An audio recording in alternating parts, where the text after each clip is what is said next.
before I find my balls. Oh, face plant. Okay, I'm not AJ Styles. Sue me. Oh, but I am the phenomenal critic. Apparently, I'm still suffering from the disease of walking pneumonia. But other than that, yes, the phenomenal critic is here again. He keeps making too many returns. So, what movie am I talking about today? Well, I am talking about the movie, the remake. No, not the remake. The sequel to.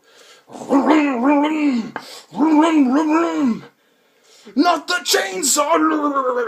Yes, the chainsaw! Yes, Texas Chainsaw.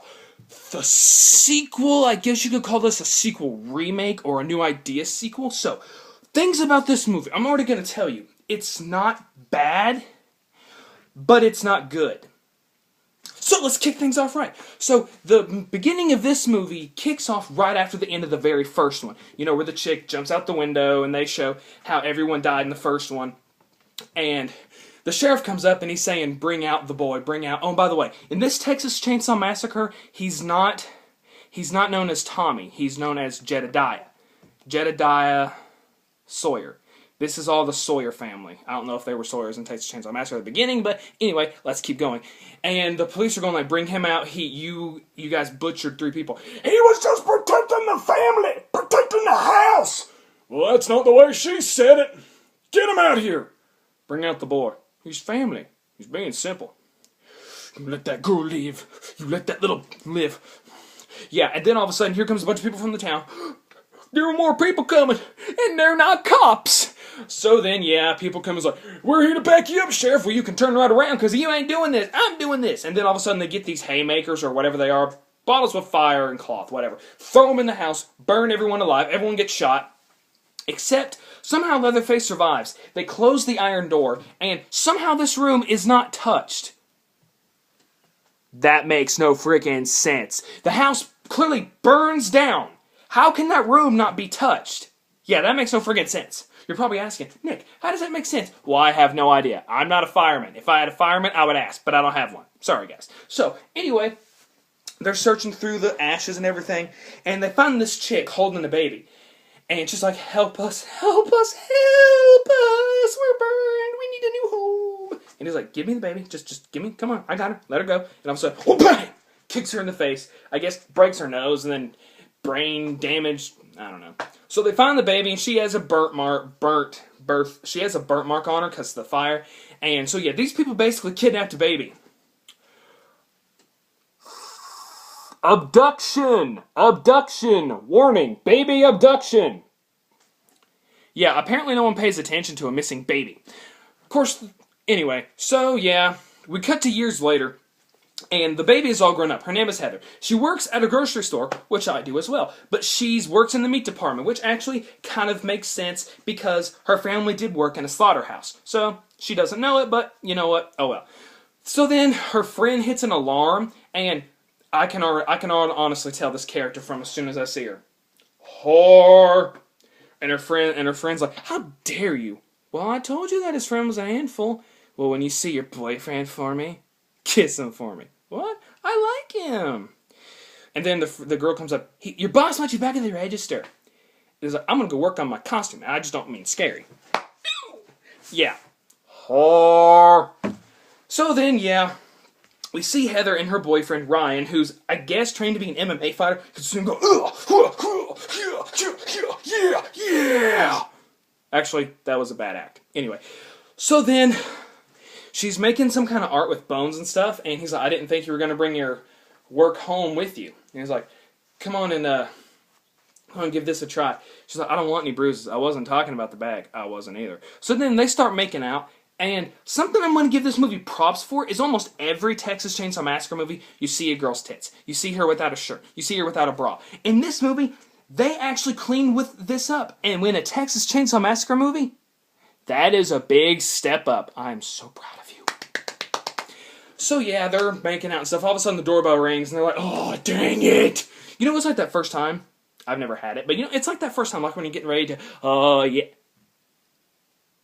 Someone's at the door. And then they come down to the door and they're like, package delivery. Thanks. So, how about, no, just no. There's no way. And then you go up to your friend and go, I was about to bone my girlfriend, but then the doorbell rang, and then she said there was no way. So anyway, she's like, who is it? It's for you. It's a letter saying that my grandma just died. I thought your grandparents are all dead. So did I. So then she goes to her parents, and then it's like, you lied to me. Shut up. Shut up. We raised you. Yeah, you're lucky I didn't leave you there. So yeah, the dad is a drunk sitting there fat with a beer belly. What? You wanted us to tell you that your mother has an infected uterus? We wanted a child so bad. We wanted a child so bad. So you go to the faults of child abduction and then adoption. Yeah, well. So then they say about where she really came from, and she's crying and everything, and then she's like, I was adopted, I never felt right about them, well, I'm sorry, I got to pack for Texas. So her friends, being the good friends that they are, say, hey, you know what, we'll go with you, we'll go to Texas. So they go to Texas, and they're driving, and they're all having a good time. And see, here's some familiarities. We get the hitchhiker scene, but here's the difference. This hitchhiker's not, hey, can I get a ride? I'm not crazy. Yeah, we don't get that. We get this guy who says, my car broke down. Well, actually, my girlfriend dumped me, and I've been walking back home ever since. Can you give me a ride? I'll pay you $50. So, them being good Samaritan people, they say, hop in. We got to go by Texas first. She's like, well, it's better than walking. So they're driving by, and they're talking about how Heather and Ryan are talking about, he's asking, are you okay? And the hitchhiker named Daryl is like, so what did your grandma do? I have no idea. So then they go up to the house, and they go up to the gate, and then we see the guy who played in Grounded for Life, who played the dad in Grounded for Life. He's like, she was a good woman, salt of the earth. I'm so sorry she died. So yeah, basically, she gets the keys to the house, and he says there's a very important letter that you need to open, but she doesn't open it yet. So then, they find the house, and they find that this house is freaking huge. And she goes to the kitchen and looks in the mirror, and she goes to the grave site, and she says thank you to her grandparents. And so then they decide, hey, let's go to the town, have a barbecue. And the guy's like, nah, I'll stay here and I'll clean things up. And by the time you guys get back, we'll have fun. Yeah, he's a freaking burglar. I was like, oh, I knew we shouldn't have picked up that guy. All hitchhikers are bad. Actually, that's probably not true, but I digress. So yeah, he's cleaning out the house, and he's like, where's your mama? Where's your mama? And there's like this one big key. So he finds it. Finds a wine cellar. He's trying to open a big door, and then it's the door that they close Leatherface. I'm thinking, no, dude, don't open it. Don't open it. Hey, you know what? You deserve to die. Yeah, you deserve to die.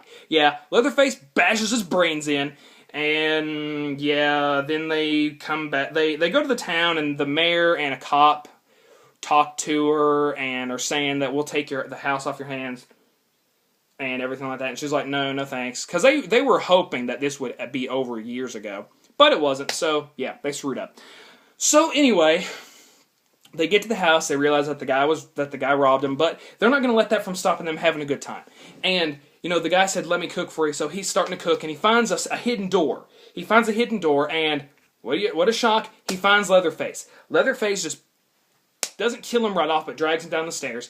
And, yeah, then the girl finds him because the blonde... Okay, her friend, Nikki, has been wanting to bang her boyfriend because they banged once. And when they were in the grocery store picking stuff up, she grabbed him. He's like, hey, it happened one time. It was one time. We were both drunk. Get your hands off me. She's like, okay, fine. So she decides to trigger him and say, oh my gosh, this is all messed up. It's all messed up. This is all messed up. What? So, while they're out of the house, she runs into Leatherface. Leatherface chases after her. We find out that the blonde chick just got the black guy out there so they can screw. And so, he gives in to temptation. And so, yeah, we get a whole chase scene, and she actually, when she gets knocked out, she wakes up in his basement. We get the, you see with the chainsaw him cutting off limbs of the burglar, and then you find Kenny. Oh my gosh, they killed Kenny! You bastards! So he hangs Kenny on the hook, and then he tries to fight back. Leatherface gets a chainsaw. Not the chainsaw!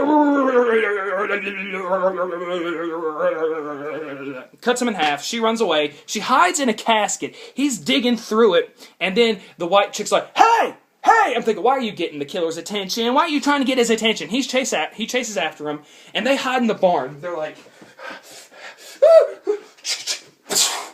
did you get him? I don't know. And then Chick gets in the van. They drive off. They hit the gate. Leatherface cuts their tire. They flip. Black guy dies. Nikki is left in the van, but Heather actually tries to help her friend by getting out. Gets Leatherface to chase after her. There's a carnival in town, so he chases after her through the carnival, and he throws the chainsaw at the cop, but he drops the. But when he throws and misses, he just runs back into the forest. And then they take her to the police station where they're asking her questions like, "Did he have a mask? He was wearing a face. A mask? No, like a face." And then they go get the files. And then the mayor is wanting to kill her. They're wanting to kill her to get rid of the whole entire thing. Because I think this family is evil. But she's not evil. She didn't know anything about this. So, yeah, basically, the mayor and the cop and some other hicks of the town are trying to kill her. And when they get her, they take her to the slaughterhouse. I'm thinking, oh, yeah, the slaughterhouse. And then he even talks about some of the stuff in her family. You should feel right at home. Your family worked in this place. So then Leatherface comes to her at the thing with the chainsaw. And this is when you see in the trailer. And then when he's getting ready to kill her, he sees her mark on her chest. And he takes the tape off of her mouth and says, I'm your cousin, I'm your cousin. He sets her free. The guys start beating down on Leatherface. She gets a pitchfork and stabs one of the guys. And then she throws Leatherface's chainsaw and goes, do you think, cuz? And then they were going to throw Leatherface into a meat bone crusher thing where they kill animals, I guess. And when they did that, the cop decided not to kill them. And so her and Leatherface go back. She cleans up his face. She even tries to take off the mask. He's like, don't touch me.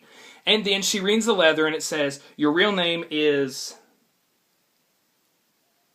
I forget. It was like Abigail or Abatha or something like that. And she's like, you are a Sawyer. The choice to stay is yours. Your cousin, Jedediah, will protect you. And the banker knew all of this. And he was trying to get her out of there, but, yeah, unfortunately, I'm running out of time here. So she reads the letter, and she sees Leatherface, and she picks up the food, and Leatherface, she goes up to the stairs, and the grandma says, now it's your time. And then the movie ends with Leatherface closing the door. I thought this was okay, but not great. I wasn't scared, because in Texas Chainsaw Massacre at the beginning, you were afraid of Leatherface. In this one, you actually feel sorry for him. The only characters we known to like are Heather, Ryan, and Leatherface. Everyone else no one cares about. But you really don't care that much about the boyfriend, but when you establish Leatherface as a character and why he is the way he is, they say he's like an 8-year-old in a man's body. He knows what he's doing, but he doesn't know any better. Like when he was chasing after her, he didn't know her. So I give this movie at least 3 stars, at least. If you guys want to check it out and you have different opinions, that's fine. I'm the Phenomenal Critic. I look forward to doing my next video. Bye, guys.